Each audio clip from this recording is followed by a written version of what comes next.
What is up, 1-7? Listen, I am so excited for tonight. If you're watching live, you're watching later, if you're at a house party or you're just having a party in your house, I'm so excited for week 3 of Viral Jesus. We're talking about how Jesus went viral. We're talking about how Jesus has stayed viral. Y'all know if something goes viral on YouTube, if something goes viral on TikTok, it means it's exploding and it's going everywhere. Everybody's talking about it. Everybody wants to know about it. Everybody wants to know how it went viral. Everybody wants to know about the person that goes viral or the content that goes viral.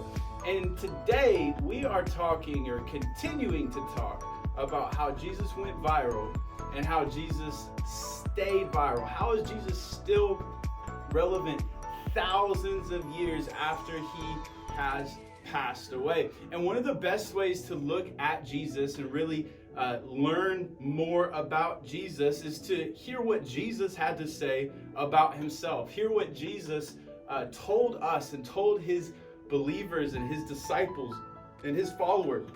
Some people that didn't even like him too much. What did Jesus tell them about himself? And so last week we looked at how Jesus is the good shepherd. He's a good shepherd and we're just some dumb, stupid old sheep. But today we're going to talk about how Jesus says in John 8:12, it says this. Jesus said this about himself: I am the light of the world.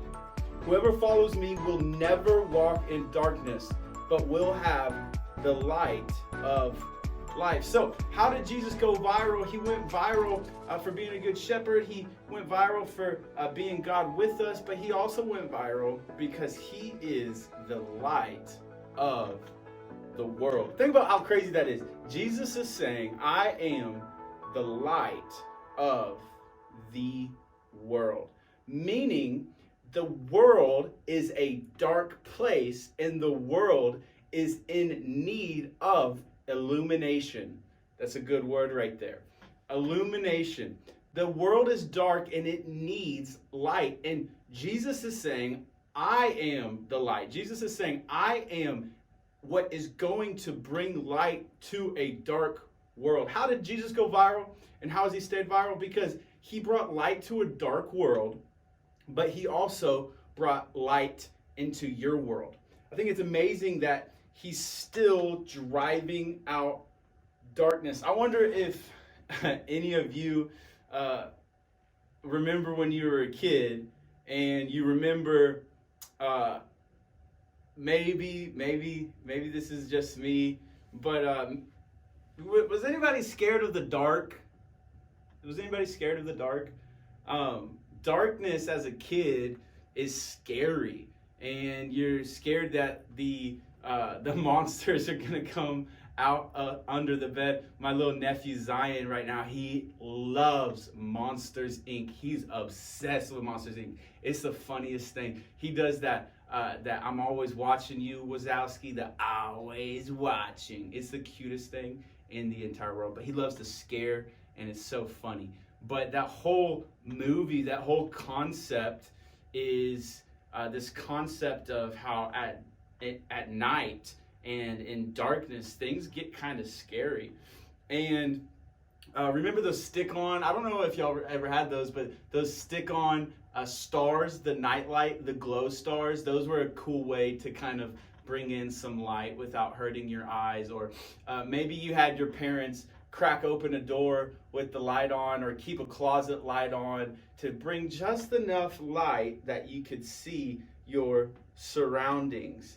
And this darkness of light the difference between light and darkness is this picture that Jesus is trying to say, hey, this is why I'm important, because with me in the picture, I actually drive out darkness. That's what light does, right? So darkness is just the absence of light.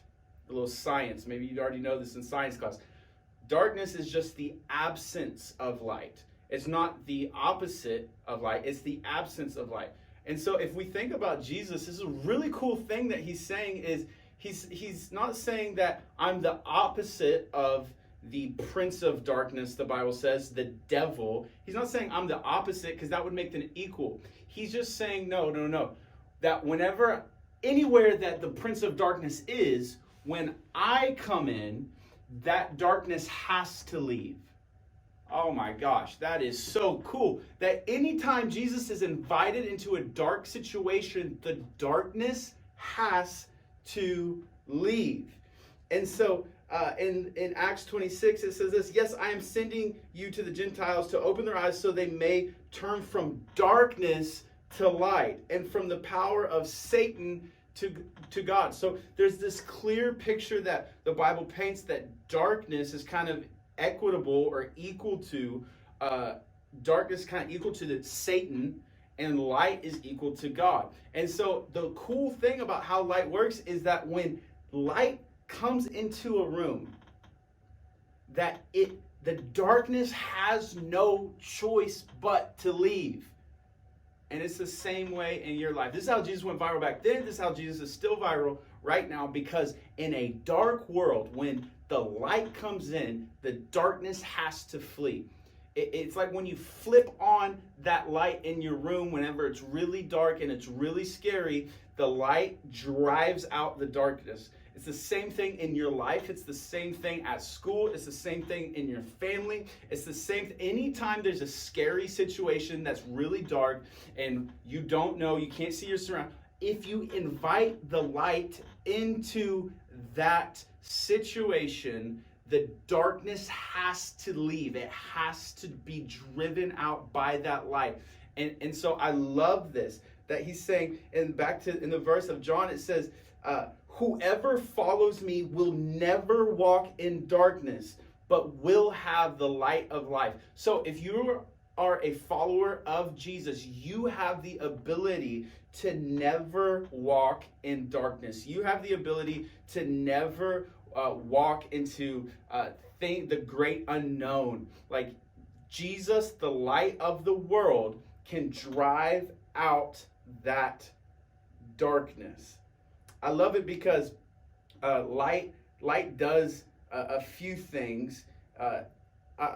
Light does a few things, and one of the things though that light does is that light reveals.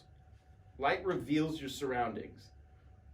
And when I was thinking about this and how I wanted to talk to you about Jesus being the light of the world, I wanted to also talk to you about how when light gets into a room, it reveals things in the room that you did not know was there, right?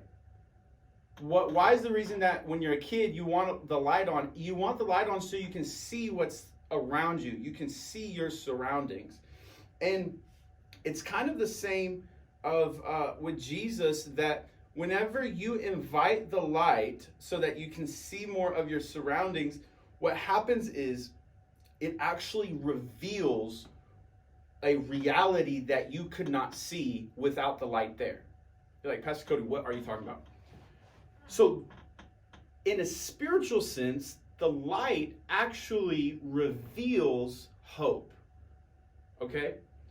So whenever life is really dark, when life feels dark, when life seems like I don't know how I'm going to survive, I don't know how I'm going to make it past this breakup, I don't know how I'm going to go into a new school year, I don't know how I'm going to make it through my parents' divorce, I don't know, it seems really dark, it seems really scary. When you invite the light in, what happens is that dark situation, you get revealed a new level of your surroundings that you didn't see before. So what happens is when you invite Jesus into a situation, the light of the world, the light of your world, what happens is he can reveal to you a hope that you did not see before.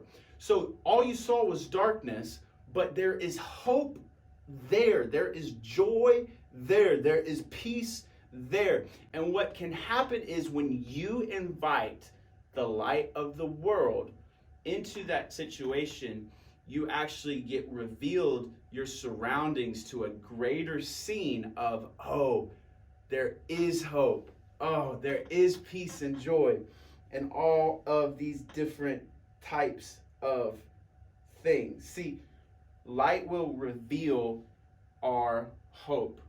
Also, sometimes when you invite a light into a dark room, it can reveal places that you don't need to go. It can reveal places that if you didn't have the light before, you would have tripped up on.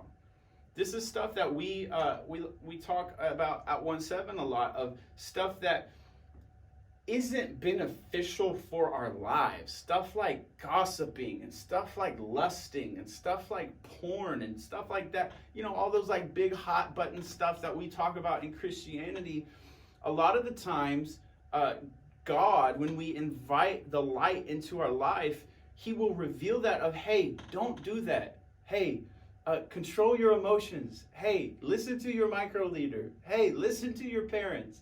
And I know it sounds kind of corny, but if you really think about it, if light reveals, it reveals hope, but it also reveals potential areas that you could trip up on. So it's like, if I'm in a dark room, I could stub my toe because I don't see that there's something in the floor. But if I flip a light on, I can see that and I can avoid it so I don't trip up on it. It's the same type of stuff with stuff that we get stuck into and habits that we create in our life, that when the light comes in, he can reveal it and say, hey, be careful, don't trip up on that. You see that? That could hurt you. Don't trip up on that. That's what the light does. So it reveals hope and it reveals potential areas that we could get tripped up on. Listen, 1-7, I love you so much. I am in South Africa and I am on my way. I'm about to be back on my way home as we speak. And I'm so excited to be back with you next week for Viral Jesus Week 4 on campus. Listen, I want everybody to talk tonight. I want everybody to be open and answer the questions. Let's just have some great conversation. Listen, we love you, and there's nothing you can do about it. Come on, let's talk about it.